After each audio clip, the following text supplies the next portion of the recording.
14/2024 మన రైల్వే కోడూరు ఎమ్మెల్యేకి నేను మెసేజ్ చేయడం జరిగింది త్రూ ఫేస్బుక్. కంగ్రాచులేషన్స్ సార్ అని చెప్పేసి ఆయన థ్యాంక్ యూ అని చెప్పి ఫస్ట్ డేనే నాతో 2-3 అవర్స్ చాట్ చేశారు. లైక్ నైట్ 11:30 ఆ టైం వరకు చాట్ చేశారనమాట. డీటెయిల్స్ అన్నీ కనుక్కోవడం జరిగింది.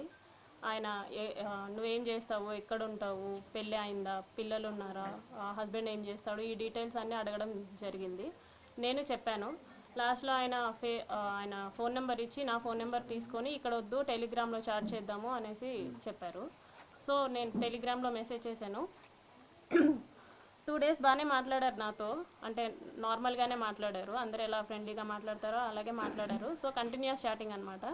2 days తర్వాత వీడియో కాల్స్ చెయ్యి, నీ న్యూడ్స్ పంపించు అని ఈ టైప్ ఆఫ్ మెసేజింగ్ చేయడం జరిగింది నాకు.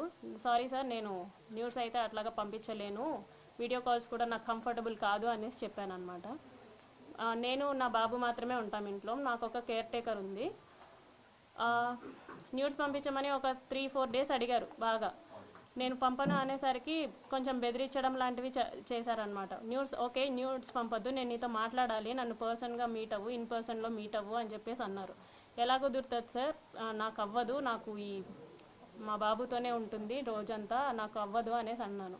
ఒక 2 days బాగా బతిమలాడుకున్నట్టు అడిగారనమాట నన్ను. మీట్ అవ్వచ్చు కదా, ఈ టైంకి మీట్ అవ్వచ్చు కదా, నేను ఈ టైంకి ఫ్రీ అవుతాను అనేసి ఇలా అడగడం జరిగింది. నేను రిజెక్ట్ చేశా.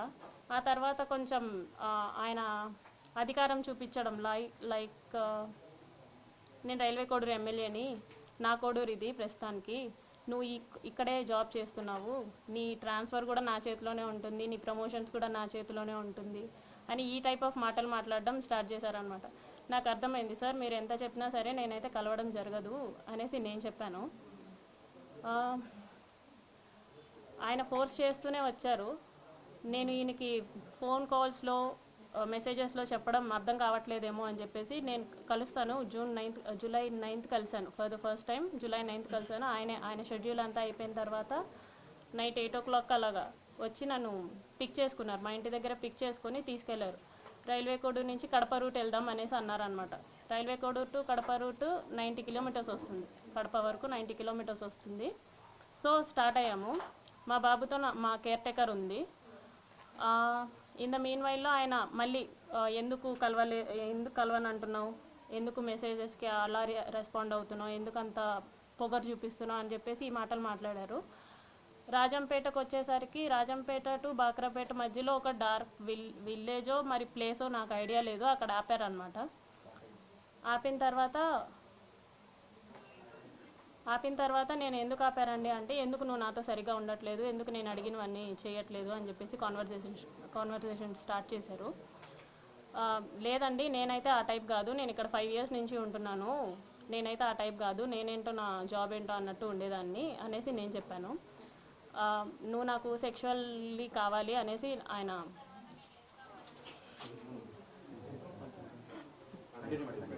చెప్పండి కనీసం మాట్లాడివ్వండి నన్ను. ఓకే,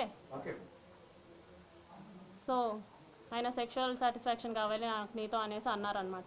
లేదు సార్ నేను అవన్నీ చెయ్యను అనేసి చెప్పేసరికి ఆయన నా బాడీ పార్ట్స్ టచ్ చేయడానికి ట్రై చేస్తూ నన్ను ఫోర్స్ చేయడానికి ట్రై చేశారు. కార్ డోర్ ఓపెన్ చేసేలోగా నా జుట్టు పట్టుకొని ఇలా లాగారు, ఎడ్జ్ ఆఫ్ మై హెయిర్ పట్టుకొని లాగారనమాట. నా ఫ్రంట్ సీట్, నేను ఫ్రంట్ సీట్లో కూర్చున్నాను. రెక్లైనర్గా బెండ్ చేసేసి నా మీదకి వచ్చేసి నేను అరవబోయాను, ప్లస్ చేతులు ఇలా పట్టేసుకున్నారు, 2 చేతులు ఆయన ఒక చేతితో ఇలా పట్టుకున్నారు, కొట్టారు.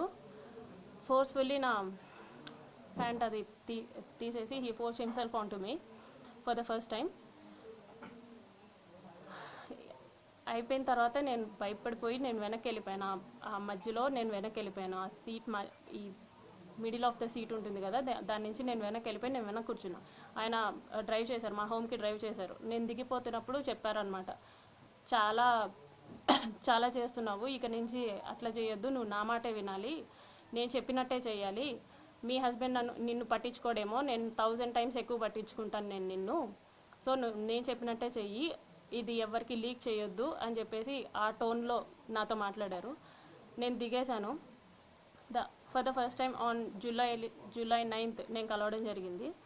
దాని తర్వాత ఒక 2 days గ్యాప్ ఇచ్చి మళ్ళీ స్టార్ట్ చేశారు, కలుద్దాం, మీట్ అవుదాం అని చెప్పేసి ఈ type of messages, video calls ఆయన కంటిన్యూస్లీ వీడియో కాల్స్ నాతో చేసేవాళ్ళు. ఆయన ఏం చేసినా సరే నేను అతనితోనే ఉండాలి అనుకునేవాళ్ళు అనమాట. ఈవెన్ తింటున్నా, వాళ్ళ పీపుల్స్తో మాట్లాడినా, స్నానం చేసినా, రెడీ అవుతున్నా నేను అతనితోనే ఉండాలి అని ఒక మరి శాడిజమో ఏమంటారో నాకు తెలీదు, తను అలా కోరుకునేవాడు అనమాట. ఏమన్నా అంటే నీకు ఒక బాబు ఉన్నాడు, నువ్వు అది గుర్తుపెట్టుకో, నువ్వు అది మర్చిపోతున్నావు, నీకు ఒక బాబు ఉన్నాడు, నువ్వు మాత్రమే ఉన్నావు, అది మాత్రం గుర్తుపెట్టుకో అనేసి అనేవాడు. నిజమే, నాకు పేరెంట్స్ లేరు, నాకు మమ్మీ డాడీ ఇద్దరు లేరు. మా ఫాదర్ జాబ్ వచ్చింది నాకు. నా ఫస్ట్ స్టేషన్ రైల్వే కోడూరులోనే. నాకు ఒక తమ్ముడు ఉన్నాడు, కానీ దూరంగా చదువుకుంటున్నాడు వాడు. మా హస్బెండ్ వచ్చేసి సాఫ్ట్వేర్, ఆయన దూరంగా ఉంటాడు నాకు. నా బాబు నేను మాత్రమే ఉంటాం. ఆయనకు అది బాగా ఆసరా అయింది. నా గురించి ఫుల్ డీటెయిల్స్ కనుక్కొని ఆయన ప్రొసీడ్ అవ్వడం జరిగింది. చాలా డామినేషన్ చేసేవాళ్ళు, చాలా డామినేటెడ్గా ఉండేవాళ్ళు అనమాట. ప్రతి విషయంలోనూ చిరాకు పడ్డం. ఇలా ఎందుకండి ఈ టైప్ ఆఫ్ రిలేషన్షిప్, ఈ టైప్ ఆఫ్ ఫోర్స్డ్ రిలేషన్షిప్లో నేను ఎందుకు ఉండాలి అని చెప్పేసి నేను అడిగినప్పుడు, నాకు నువ్వు ఇలాగే కావాలి, నాకు నువ్వు ఇలాగే ఉండాలి అని చెప్పేసి బెదిరింపులు, గట్టిగా మాట్లాడాలు, పొగరు చూపించడాలు, ఏమన్నా అంటే ఆఫీస్లో ఒక ఎంక్వైరీ వేస్తాను అనేసి అంటారనమాట.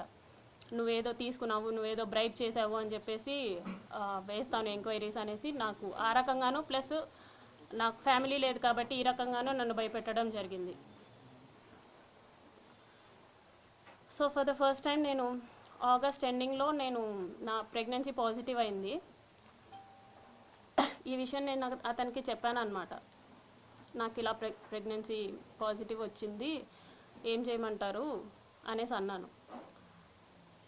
నువ్వు తీయించేసుకో, ఇమీడియట్గా తీయించేసుకో, నేను మాట్లాడతాను, నాకు తెలిసిన డాక్టర్ ఉన్నారు తిరుపతి కాలేజ్లో, నాకు తెలిసిన గైనిక్ ఉంది, ఆమెను అడుగుతాను, ఆమె నాకు టాబ్లెట్స్ పంపిస్తుంది, నేను నీకు ఇస్తాను, సో దట్ నువ్వు తీయించేసుకో అనేసి అన్నారనమాట. లేదండి నేను తీయించుకోను, నేను ఉంచుకుంటాను అనేసి చెప్పాను. అంటే ఎందుకు ఉంచుకుంటావో, అవసరం లేదు, నువ్వు తీయించేసుకో అని చెప్పేసి అన్నారు. ఫస్ట్లో స్టార్టింగ్లో కామ్గానే అన్నారు, లేదండి నేనైతే తీయించుకోను, చేశారు కదా, నేనైతే తీయించుకోను అనేసి భయపెట్టే ప్రయత్నం చేద్దాం అనుకున్నా. సో దట్ అప్పటికైనా సరే వదిలేస్తాడని చెప్పేసి నేను భయపెట్టే ప్రయత్నమైనా చేద్దాం అనుకొని, ఈ ప్రెగ్నెన్సీ నేనైతే తీయించుకోను అనేసి అన్నాను అనమాట. ఒక 2 days అలాగే అడిగారు బాగా. ఒకరోజు నైట్ మా ఇంటికి వచ్చి ఎందుకు తీయించుకోవు అని చెప్పేసి నన్ను కొట్టారు. నువ్వు ఎందుకు తీయించుకొని అంటున్నావు అంటే, కారులో తీసుకెళ్ళడం మానేసి డైరెక్ట్గా మా ఇంటికి వచ్చారు, కార్ పార్క్ చేసి, ఎందుకు తీయించుకొని అంటున్నావు అని చెప్పేసి. మా బాబు నిద్రపోతున్నాడు, అప్పుడు నన్ను కొట్టారనమాట, ఎందుకు తీయించుకొని అంటున్నావు అనేసి. లేదండి నేను తీయించుకోను, మీరే కదా చేశారు, సో నేను తీయించుకోను, సమాధానం చెప్పండి అంటే, సరే మీ హస్బెండ్కి డివోర్స్ ఇచ్చేసి నేను నిన్ను పెళ్లి చేసుకుంటాను, ప్రస్తుతానికైతే తీయించుకో అని చెప్పేసి నార్మల్గా అష్యూరెన్స్ ఇచ్చినట్టు చెప్పారు. సో నీ హస్బెండ్తో నువ్వు డివోర్స్ తీసుకున్న తర్వాత నేను నిన్ను పెళ్లి చేసుకుంటానంటే, అవసరం లేదు అని చెప్పేసి నేను ఫర్ ద ఫస్ట్ టైం నేను అబార్ట్ చేయించుకున్నాను. అది కూడా అతనే టాబ్లెట్స్ తీసుకొని వచ్చారు, వాళ్ళ ఫ్రెండ్, తిరుపతి ఫ్రెండ్ ఎవరో ఇచ్చారంట, గైనిక్ సమ్వన్ టాబ్లెట్స్ తీసుకొని వస్తే